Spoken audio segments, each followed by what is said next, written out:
सर्वेभ्य नमः। 12वीं क्लास के हमारे जितने भी स्टूडेंट तैयारी में लगे हुए हैं सबको बहुत बहुत अग्रिम शुभकामनाएं। इन एडवांस में सबको बधाई। अच्छे से अपनी तैयारी को बरकरार रखें। हमारे किसी स्टूडेंट ने कहा है कि सर हमें प्रश्न निर्माण के लिए अलग से कुछ और उदाहरण बताएं, तो मैंने अपनी किताब से सेलेक्ट किए हैं उदाहरण, और हो सकता है इनमें से कोई उदाहरण आपको मिल जाए। वैसे संभावना पूरी है कि इनमें से आपको उदाहरण एग्जाम में मिल जाएगा। हो सकता है कई बार क्या होता है कि कुछ चेंज कर देते हैं, इसमें शब्द चेंज करके बना सकते हैं कोई उदाहरण आपका।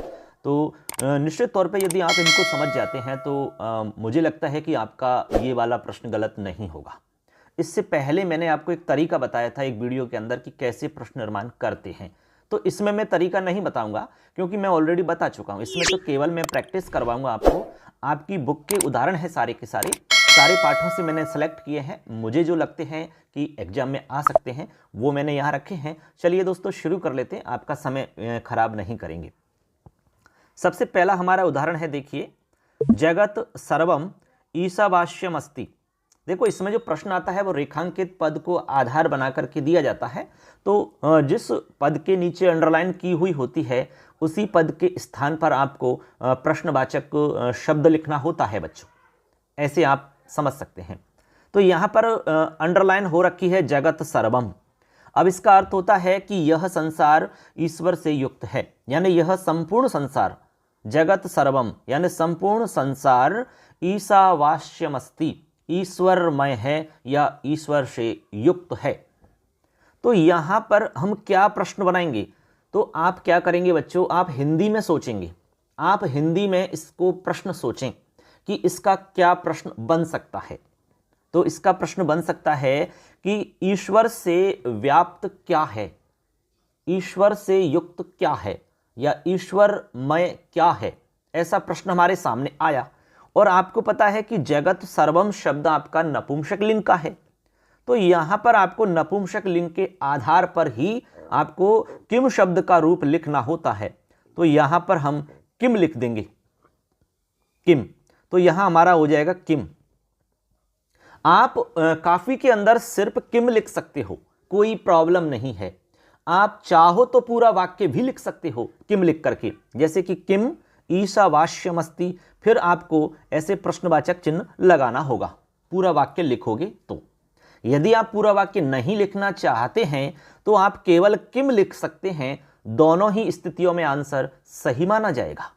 लेकिन एक बात का ध्यान रखें, यदि पूरा वाक्य लिखते हैं तो क्वेश्चन का चिन्ह जो है, क्वेश्चनवाचक चिन्ह आपको लगाना जरूरी है, ऐसे तभी तो प्रश्न बनेगा वो।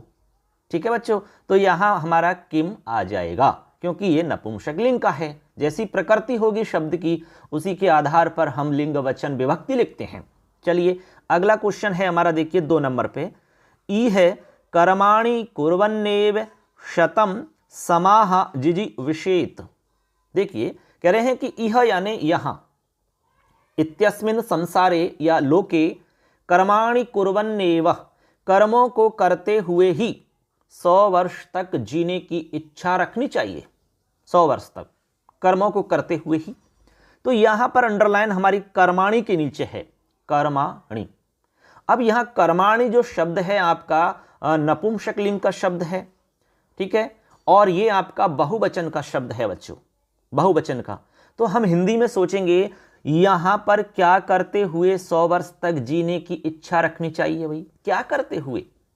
तो क्या, तो यहां पर क्या करते हुए है ना, तो यहां किम शब्द में हम नपुंसक लिंग का रूप लिखेंगे क्योंकि कर्माणि नपुंसक लिंग का रूप है, कर्मण शब्द होता है, ठीक है ना, ऐसे। तो यहां पर आप बनाएंगे किम के कानी, किम के कानी, क्योंकि कर्माणि बहुवचन है इसलिए, ठीक है ना, ऐसे आपको यहां लिखना होता है।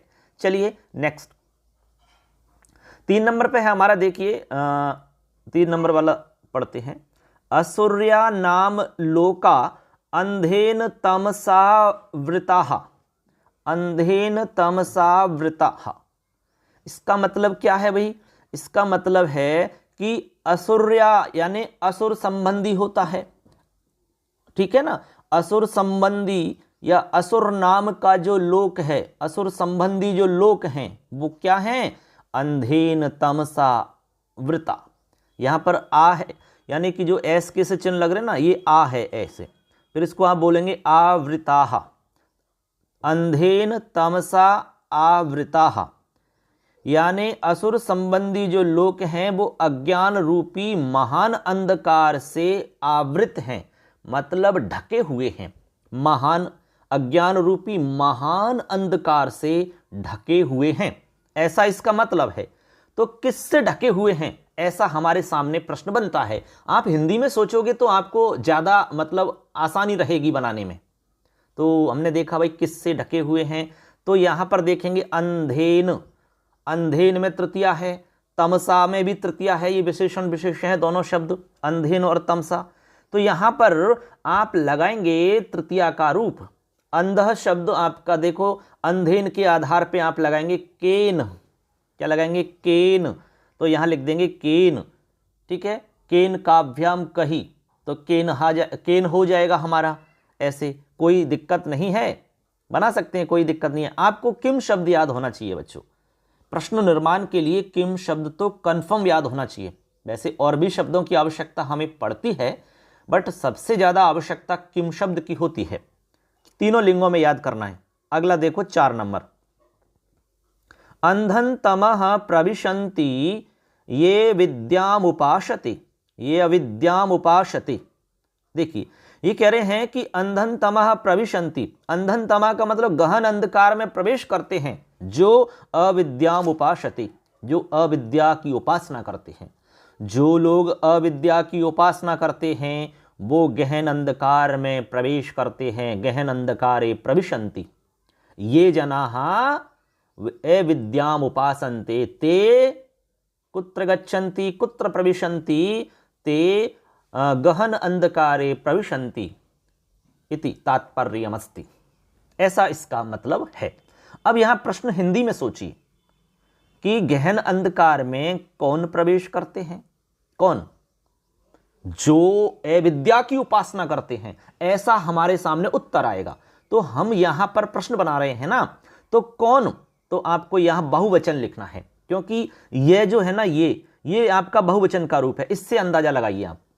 और ये का रूप चलता है किम की तरह, सेम ही है, य यौ ये, क कौ के सेम रूप हैं, क कौ के य यौ ये, ठीक है, यम यौ यान, यानी यम यौ यान, किम जैसे क कौ के कम कौ कान होता है, यम यौ यान होता है, सेम चलते हैं रूप इसके। तो यहां पर आप के और इधर लिखेंगे ये, तो आपको यहां पर प्रश्न बनाने के लिए के लिखना होगा, के, क कौ के, क्योंकि यहां बहुवचन का रूप है तो आपको बहुवचन का रूप लिख देना है, पूरे को हटा देना है। तो अंधन तमा प्रविशन्ति के, गहन अंधकार में कौन प्रवेश करते हैं, ऐसा हमारे सामने प्रश्न बन जाएगा। क्लियर है ना, ऐसे। अगला है इसमें 5 नंबर पे, मानवः विद्यया अमृतम अश्नुते। ये तो एकदम आसान है, यहाँ पर अमृतम के नीचे अंडरलाइन है, तो अमृतम शब्द हमारा नपुंसक लिंग शब्द है, मानव विद्या से अमृत को प्राप्त करता है। तो हिंदी में सोचिए बच्चों, मानव विद्या से क्या प्राप्त करता है, क्या, तो किम, क्योंकि नपुंसक लिंग का शब्द है अमृतम, तो यहां पर आपको किम लिख देना है, बस हो जाएगा आपका प्रश्न निर्माण। किम यानी मानव है विद्या किम अश्नुते, ऐसे आपको बनाना है। चलिए आगे, अग्रे चलामः। यहाँ पर 6 नंबर देखिए, 6 नंबर पे है, ये विद्यायाम रताः, जो विद्या में रत हैं या आसक्त हैं। तो यहाँ हम लिखेंगे मतलब ये विद्यायाम रता, तो ये सब किस में रत हैं, ये सब किस में रत हैं, ऐसा हम बनाएंगे यहाँ पर। तो विद्यायाम, यहाँ पर हम रमा की तरह रूप चलाएंगे, तो रमायाम सप्तमी का रूप है एक वचन का, जैसे लतायाम, गीतायाम, ठीक है, विद्यायाम। इसी तरह आप यहाँ पर रूप लिख देंगे कस्याम, कस्याम। अब देखो किम शब्द का रूप है तो हमने कहा 3 लिंगों में चलता है, तो काके का, काम के का, कया काभ्यम का भी वाला रूप चलाना है। कस्याह, कस्या, कस्याम रूप बनता है सप्तमी के एक वचन में। तो जैसी प्रकृति है ना अंडरलाइन वाले शब्द की, सेम प्रकृति आपको भी लिखनी है, तभी आपका प्रश्न निर्माण सही होगा। तो यहाँ लिख देंगे कस्याम, करेक्ट। आगे चलिए, न कर्म लिप्यते नरे, न कर्म लिप्यते नरे, कह रहे हैं कि नरे यानी मनुष्य में यहां सप्तमी का रूप है ये बच्चों, और नर शब्द आपका पुल्लिंग में आ रहा है, सप्तमी का रूप है, ठीक। तो यहां पर मतलब हो जाता है कि मनुष्य में कर्म लिप्त नहीं होते हैं, न कर्म लिप्यते नरे, मनुष्य में कर्म लिप्त नहीं होते हैं। अब किस में कर्म लिप्त नहीं होते हैं, ऐसा हिंदी में प्रश्न अपने आप बन रहा है। तो यहां पर आप नरे शब्द को देखें कि भाई सप्तमी का रूप है, एक वचन का रूप है, पुल्लिंग का रूप है, तो आपको किम शब्द चला देना है, क कौ के कम कौ कान केन काभ्याम कई कस्मै काभ्याम के कस्मात् काभ्याम कस्य कयो केशाम कस्मिन कयो केशु। तो यहाँ एक वचन चाहिए सप्तमी का, तो कस्मिन कयो केशु, तो यहाँ आ जाएगा कस्मिन, क्या आ जाएगा, कस्मिन, ठीक। आगे चलिए, आगे है 8, मनसोपि वेगवान ईश्वरः अस्ति। यहां पर ईश्वर के नीचे अंडरलाइन है, रेखांकित पद ईश्वर है, ऐसा है। अब देखेंगे, मनसोपि वेगवान, मन से भी अधिक वेगवान ईश्वर है। तो सिंपल है भाई, ईश्वर शब्द पुल्लिंग का है, ठीक है ना, आपको दिख रहा है एक वचन का है, प्रथमा विभक्ति इसमें दिख रही है, तो सिंपल है, यहां पर आपको ईश्वर के हिसाब से कह कर देना है, कह कह, तो हो जाएगा मन से भी अधिक वेगवान कौन है, तो कह लिख देंगे, बन गया, ठीक। आगे चलिए, आगे देखते हैं हमारा 9 नंबर वाला। 9 नंबर में क्या है, देखिए पढ़िए। 9 नंबर में है तेन त्यक्तेन भुंजी था। तेन त्यक्तेन, तेन का यहां मतलब बच्चों इसलिए है क्योंकि ये वैदिक शब्द हैं, क्योंकि हमारा पहला पाठ वैदिक मंत्रों से युक्त है, तो यहां तेन से तात्पर्य इसलिए है, तो इसलिए त्याग पूर्वक या आसक्ति से रहित आपको उपभोग करना चाहिए, ऐसा अर्थ है इसका। तो यहां पर त्यक्तेन जो लिखा हुआ है इससे आपको बनाना है, तो यहां हम लिखेंगे इसलिए आसक्ति रहित उपभोग करना चाहिए। तो हम हिंदी में सोचेंगे कि इसलिए हमें, इसलिए कैसे उपभोग करना चाहिए, कैसे करना चाहिए या किस तरह से उपभोग करना चाहिए, ऐसा आपके दिमाग में प्रश्न बनेगा, आप सोचिए खुद ही। तो इसके लिए आप लिखेंगे कथम यानी कैसे होता है। कुछ शब्द हैं प्रश्न निर्माण करने के, हमने जो पहले वाला वीडियो बनाया उसमें ये सब बता रखा है, ठीक है ना।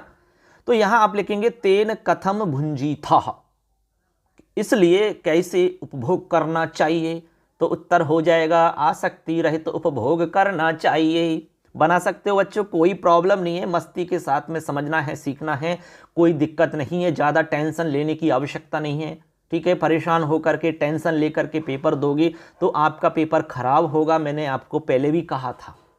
आप आराम से केवल रिवीजन पे आपको ध्यान रखना है, फोकस आपका रिवीजन पे होना चाहिए, केवल बार बार पढ़ना है, जो चीज़ आपको नहीं याद हो रही है उसको लिखना है, लिख करके जितना याद करोगे उतने फ़ायदे में रहोगे, ठीक है। और आज मैं आपको एक क्लास लूँगा जिसमें थोड़ा सा मोटिवेट करने का प्रयास रहेगा हमारा कि एग्जाम में आप गलतियाँ नहीं करें और बहुत ही अच्छा आपका पेपर हो, ठीक है ना। चलिए अगला सवाल, आत्महनो जनाः तान प्रत्याभिगच्छन्ति। देखिए आत्महनो जनाः, अब देखो कैसे लोग, आत्मा का हनन करने वाले जो लोग हैं, स्वयं का हनन, आत्मा को जो मारने वाले, आत्मा का हनन करने वाले लोग, तान यानी उनको, प्रेत्य, प्रेत्य का मतलब मर करके बार बार उस लोक को प्राप्त करते हैं, जो नरक लोक है उस लोक को बार बार प्राप्त करते हैं। कौन? जो आत्महन जन हैं, आत्मा का हनन करने वाले लोग हैं, ऐसे लोग। तो हमारे दिमाग में आएगा प्रश्न, कैसे लोग बार बार मर करके उस लोक को प्राप्त करते हैं, कैसे? तो यहां पर आ जाएगा हमारा, क्योंकि बहुवचन है चूंकि आत्महनो जनाः, ठीक है, तो यहां पर हम लिखेंगे कीदृशाः। कीदृशाः, कीदृश शब्द होता है कैसे, तो कीदृशाः जनाः लिख देंगे, कीदृशाः जना, कैसे लोग मर करके बार बार उस लोक को प्राप्त करते हैं। उत्तर हो जाएगा आत्महनः जनाः, जो आत्मा का हनन करते हैं। ऐसे आपको सोचना पड़ेगा, बन जाएंगे। चलिए आगे हम देख रहे हैं 11 नंबर। 11 नंबर पे देखिए क्या है, 11 नंबर पे है तद्धावतो अन्यानत्तेति। तद्धावतो अन्यानत्येति। अब देखो, इसका मतलब है कि तत् धावतो, इसका मतलब है तत् यानी वह, धावत यानी अन्य गतिशील पदार्थों का स्थिर होने पर भी अतिक्रमण कर सकता है। मैंने पूरी लाइन का अर्थ बताया है, ये मैंने इसलिए लिखा है जिससे कि आपको सुविधा रहेगी समझने में, क्योंकि अर्थ नहीं निकलेगा तो दिक्कत हो जाएगी। आप हिंदी में कैसे प्रश्न सोचोगे? तो यहां प्रश्न सोच सकते हैं, अन्यान यानी अन्य पदार्थों का, अन्य पदार्थों को स्थिर होने पर भी अतिक्रमण कर सकता है। तो अन्यान के हिसाब से आपको द्वितीया का बहुवचन लिख देना है, द्वितीया का बहुवचन। तो आप रूप बोलिए, कह कऊ, क कऊ के, कम कऊ कान, कम कऊ कान, तो यहां हो जाएगा हमारा कान। ठीक है, कान, वो कान नहीं है आपके पकड़ने वाले कान क कऊ के, कम कऊ कान, रूप याद होना चाहिए। आगे चलो, अविद्या मृत्युम तरति, अविद्या से मृत्यु को पार करता है। तो किससे, किसको पार करता है? अविद्या से किसको पार करता है? किसको, तो को आ रहा है मृत्यु में, आपकी द्वितीय विभक्ति है तो कम आ जाएगा, कम, सिंपल है, मृत्युम कम, कोई दिक्कत ही नहीं इसमें। तो आगे चलो, 13 नंबर का, कौत्स्य है वर्तंतो हो शिष्य है आसीत, कौत्स्य वर्तंतु का शिष्य था। बढ़िया है, अच्छा है, आ सकता है एग्जाम में। तो कौत्स्य किसका शिष्य था, ऐसा ही तो बनेगा। तो वर्तंतोह के नीचे अंडरलाइन है, तो वर्तंतु शब्द है, तू तो गुरु की तरह समझ लो आप, जैसे गुरु शब्द होता है तो गुरु में हम गुरोह बनाते हैं। ठीक है, तो गुरोह हम बनाते हैं भाई पंचमी षष्ठी में, तो यहां पर आपको षष्ठी का रूप है क्योंकि संबंध में षष्ठी होती है आपकी, तो यहां पर आप षष्ठी लगाएंगे फिर। और वर्तंतु पुल्लिंग का रूप है तो आपको किम शब्द का पुल्लिंग बोलना है, तो पुल्लिंग बोलेंगे तो क कौ कम कम कान केन काव्यम कई कस्मे काव्यम कस्मात काव्यम कस्य कयो खेशाम, तो षष्ठी में आएगा कस्य, एक वचन है इसलिए कस्य आ जाएगा, कस्य बन गया। आगे चलिए, हम आपको एक एक को समझा रहे हैं, थोड़ा सा हम चाह रहे हैं कि भाई ज़्यादा समय आपका नहीं लें, क्योंकि केवल प्रैक्टिस के लिए है ये, बहुत ज़्यादा व्याख्या करके समझाने के लिए नहीं है, इतना समय अपने पास नहीं है। 14 नंबर, त्वम माम संभावयितुम वनात् प्राप्तः असि, ये कह रहे हैं कि तुम मुझको सम्मान देने के लिए वन से प्राप्त हुए हो। ये रघु कौत्स संवाद वाला है ये, यानी जब कौत्स आया रघु के पास में तो वो उनसे कह रहे हैं कि भाई क्या आप मुझको सम्मान देने के लिए वन से प्राप्त हुए हो, अर्थात आए हो। तो यहां पर तुम किसको सम्मान देने के लिए आएगा, किसको, तो किसको यहां पर आ जाएगा आपका कम, कह कऊ के कम कऊ कान, कम आ जाएगा ऐसे।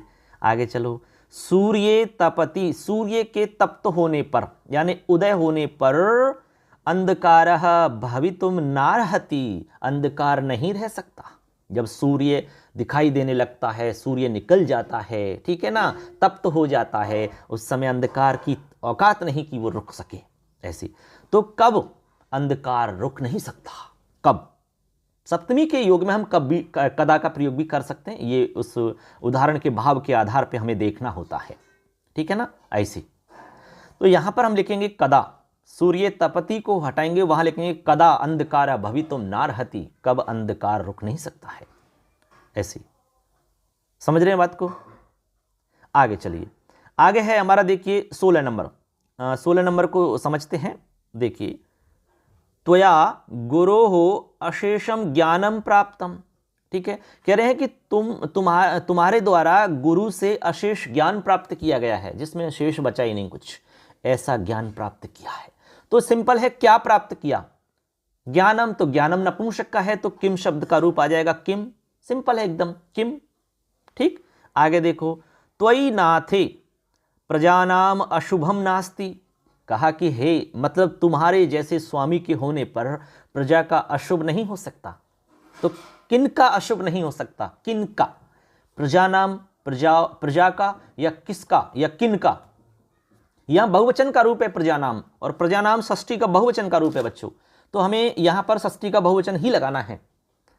रूप याद होना चाहिए ना, हमने बार बार कहा है कि रूप याद होना चाहिए। तो रूप होगा षष्ठी में कस्य कयो केशाम, अब कस्य हम लिख सकते, लेकिन यहाँ एक वचन होता तो लिखते, यहाँ तो बहुवचन है ना, इसलिए हम कस्य नहीं लिखेंगे, हम बहुवचन का रूप लिखेंगे। कस्य कयोः केशाम, तो यहाँ लिखेंगे केशाम। क्लियर? ऐसे आगे चलो, आगे देखिए यहाँ पर हमारा 18 नंबर का है, पश्यामि ते मुख पुंडरीकम, देखती हूँ तेरे मुख पुंडरीक को, मतलब कमल सदृश जो मुख है उसको मैं देखती हूँ। तो मुख पुंडरीकम नपुंसकलिंग का ही है, तो यहाँ आ जाएगा किम। ठीक है ना, क्या देखती हूँ? किम। तो मुख पुंडरीकम के हिसाब से यहाँ किम आ जाएगा हमारा। ठीक है ना, किम सेम प्रकृति होनी चाहिए ऐसे। आगे है पश्चात विपुलम पुच्छम वहति, पीछे लंबी पूछ धारण करता है पीछे। तो क्या धारण करता है? विपुलम पुच्छम नपुंसकलिंग है, तो यहाँ पर भी हम किम लिख देंगे। आसान है, कोई दिक्कत नहीं है। आगे चलो 20 नंबर, तत्र खेलताम वटूनाम कोलाहलः वर्तते, कहा कि वहां पर खेलते हुए बटुओं का कोलाहल है। बच्चे खेल रहे हैं, बटू यानी शिष्य हैं जो उसमें आश्रम में रहने वाले बटू हैं ना, उनके लिए कह रहे हैं। तो वो खेलते हुए, खेलताम बटू नाम, तो यहाँ हम लिखेंगे कैसे बटू, बटुओं का कोलाहल है, कैसे, किस तरह के, ऐसे। तो यहाँ हम लिखेंगे कीदृशाम, कीदृशाम। हमने आपको पहले ही बताया कीदृश शब्द के बारे में, कीदृशाम, खेलताम कीदृशाम, ऐसे बन जाएगा आपका, याद रखना ये। आगे चलो, आगे है 21 नंबर पे, अहम वाल्मीकेः पुत्रोस्मि, कह रहे हैं कि मैं वाल्मीकि का पुत्र हूं। वाल्मीकि, तो वाल्मीकि शब्द है ना हमारा, इसका रूप वाल्मीकेः सप्तमी में बनता है, सॉरी षष्ठी में बनता है, षष्ठी के एक वचन में बनता है, क्योंकि संबंध है यहाँ पर, और संबंध में षष्ठी होती ही है। तो यहाँ पर आपको षष्ठी का रूप लिखना है कस्य, बहुत बार बोल दिया मैंने कस्य, तो कस्य आ जाएगा। आगे चलो देखिए, यहाँ पर 22 नंबर को हम समझते हैं। 22 नंबर में क्या है, नूनम आश्वमेधिक अयमश्व, कहा कि निश्चित तौर पर अश्वमेघ से, यज्ञ से संबंधित यह घोड़ा है। तो हम क्वेश्चन सोचेंगे कि निश्चित तौर पर किस तरह का यह घोड़ा है, यानी कैसा घोड़ा है ये, यही तो हम बनाएंगे क्वेश्चन। तो कैसा है, तो कीदृश आएगा, कीदृश आप लिखोगे, क्योंकि अश्वमेधि का पुल्लिंग है, तो कीदृश आप पुल्लिंग देखने, विसर्ग आएगा कीदृश, ऐसे। ठीक, आगे है आपका श्री नायार है स्वल्पभाषी आसीत, तो यहां पर देखेंगे आप कि श्री नायार स्वल्पभाषी था, कम बोलने वाला था, ये एक विशेषण है, उसका विशेषता है। तो हम यहां पर लिख सकते हैं इसके हिसाब से कीदृश, श्री नायारः कीदृशः आसीत, श्री नायार कैसा था, कैसा था, तो हम लिखेंगे कीदृश है। ऐसे आप बना सकते हैं, कोई इसमें प्रॉब्लम नहीं है। चलिए बच्चों आगे देख लेते हैं। अब 24 नंबर है हमारा, वर्षत्रयस्य आकलनात् ज्ञायते यत विभागस्य कार्य नैपुण्यम 10 गुणैः वर्धितम। आप समझ गए होंगे, ये आपका 10वां पाठ है श्री नायार वाला, उसी में से है। ठीक है ना, यानी 3 वर्ष के आकलन से ये ज्ञात हो गया कि विभाग की कार्य निपुणता 10 गुना बढ़ गई, ऐसी। तो वर्षत्रयस्य, इसके स्थान पर हमें लिखना है, तो वर्षत्रयस्य यानी कितने वर्ष के आकलन से, वर्ष की षष्ठी का रूप आपको लगाना होगा। तो यहाँ पर आप कियत कालस्य भी लिख सकते हैं, कोई प्रॉब्लम नहीं है, और कस्य से भी बना सकते हो। ठीक है ना, वैसे कियत कालम ज़्यादा ठीक है, तो कियत कालम आप बनाओगे एकदम सही है। कियत कालम आकलनात्, कियत कालस्य आकलनात् ज्ञायते यत विभागस्य, ये आप पूरा लिख सकते हैं, और नहीं लिखना चाहें तो आप केवल यही लिख सकते हैं कियत कालस्य, कियत कालस्य, या फिर आप कस्य भी लिख सकते हो। ठीक है बच्चों, क्लियर। आगे चलिए, आगे है हमारा देखिए 25 नंबर है, आपको हम एक एक को समझा रहे हैं। तस्य राज्येन सह कश्चित संपर्क है नास्ति, कह रहे हैं कि तस्य यानी उसका राज्य के साथ कोई संपर्क नहीं है। कश्चित संपर्क, कुछ संपर्क नहीं है, संपर्क नास्ति, ऐसा इसका मतलब है। तो यहाँ पर राज्येन और सह आ रहा है, तो सह के योग में तृतीया होती है, ये हम जानते ही हैं। ठीक है ना, ये तो हमने कारक में पढ़ा रखा है आपको। तो राज्येन में तृतीया है, तो सेम राम की तरह चला सकते हैं, पुल्लिंग का रूप है, तो क कऊ के कम कौकान केन काभ्यम कई, तो केन आ जाएगा, तृतीया का एक वचन। आगे चलो, पत्रस्य अर्धाधिकम भागम अश्रुधारा आद्री करोति स्म। पत्र का आधे से अधिक भाग अश्रुधारा ने आद्री करोति यानी गीला कर दिया, उसको गीला कर दिया था, भिगो दिया था। अब यहां पर पत्रस्य के नीचे है तो किसका आधे से ज्यादा भाग गीला हो गया भाई? कस्य। तो पत्र है नपुंसक लिंग का रूप है, पत्रम पत्री पत्राणि, पत्रम पत्रे पत्राणि, फिर आपका पुल्लिंग की तरह चलेगा। तो षष्ठी में आएगा पत्रस्य और इधर आपका आएगा कस्य। यदि अंडरलाइन आपकी अश्रुधारा के नीचे होती तो, आपको यहां बता रहा हूं मैं कि ऐसा प्रश्न आ सकता है, अश्रुधारा के नीचे होती तो आप यहां पर स्त्रीलिंग के हिसाब से का लिखते, का। पत्रस्य अर्धाधिकम भागम का आद्री करोति, का। क्लियर? आगे चलो, अगला है श्रीदास है तत्पत्रमुद्घाटितवान। श्रीदास ने उस पत्र को खोला, उद्घाटित किया। तो किसने खोला? सिंपल सी बात है, तो श्रीदास है, राम की तरह रूप चलेगा, पुल्लिंग है और प्रथमा विभक्ति है तो कह आ जाएगा, कह। एकदम आसान है। क्लियर?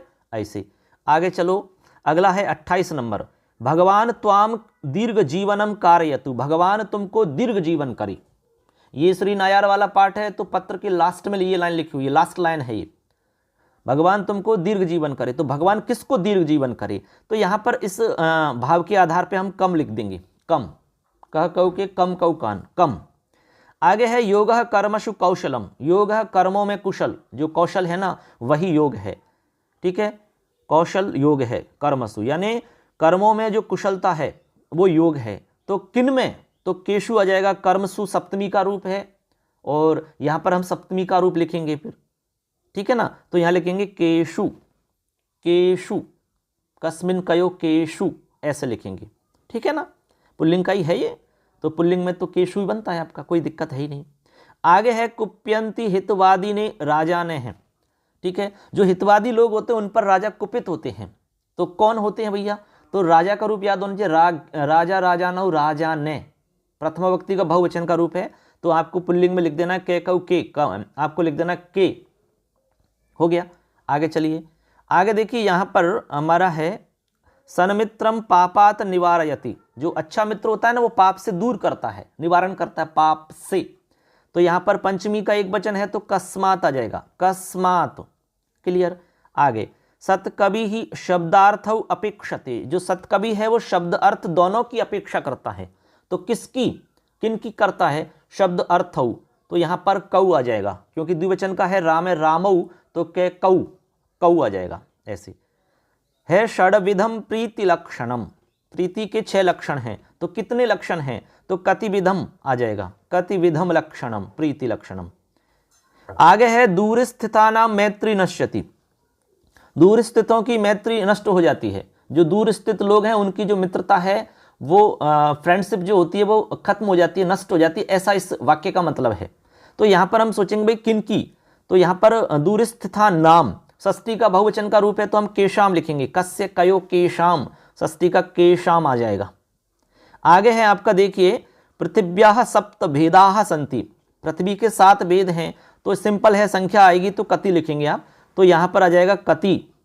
आगे आपका सेकंड लास्ट है गृहिणी कर्ण समीपम आगत्य शनैरवदत।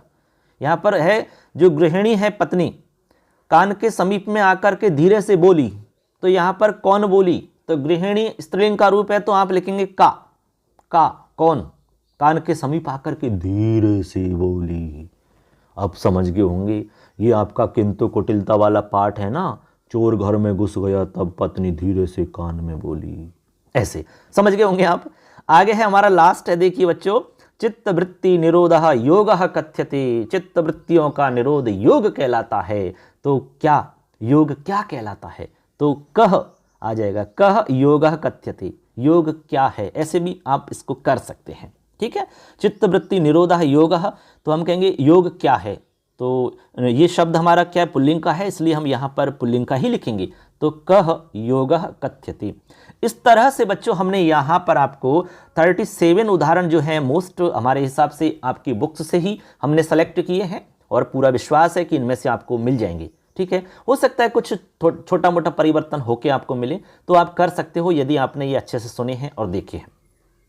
चैनल को जरूर सब्सक्राइब करना दोस्तों, और वीडियो को लाइक कर देना। कोई भी सवाल है तो आप टाइप कर देना। हमने सारे बच्चों को नोट्स उपलब्ध करवा दिए हैं। यदि आप वंचित रह गए, आपको नोट्स नहीं मिले हैं, तो मैं आपसे भी कह रहा हूं, आपको हम यहाँ स्क्रीन पर मोबाइल नंबर आपको हम दिखा रहे हैं। इस नंबर पर आप अपना नाम, स्कूल का नाम और जिले का नाम हमें भेज दीजिए, आपको नोट्स मिल जाएंगे। जो भी नोट्स आपको चाहिए सब मिल जाएंगे, PDF रूप में भी मिल जाएंगे और वीडियो के रूप में भी मिल जाएंगे। जैसा आपको चाहिए वैसे नोट्स मिलेंगे। हमने सब कुछ बना रखा है आपका, और हमने बहुत मेहनत करके आपके लिए नोट्स बनाए, तो उनसे आप पढ़ाई करिए, अच्छे से अभ्यास करिए, प्रैक्टिस करिए। तो सबके लिए अग्रिम शुभकामनाएं हैं, बधाइयाँ हैं सबके लिए। अच्छे से मेहनत करिए। सबसे लास्ट में यही कहना चाहेंगे कि खिलते रहो गुलाब की तरह, हर गम से रहो आज़ाद, दुखों का करना पड़े ना तुम्हें सामना, यही है हमारी शुभकामना, शुभकामना, शुभकामना। धन्यवाद सबके लिए। जय हिंद, जयतु भारतम, जयतु संस्कृत।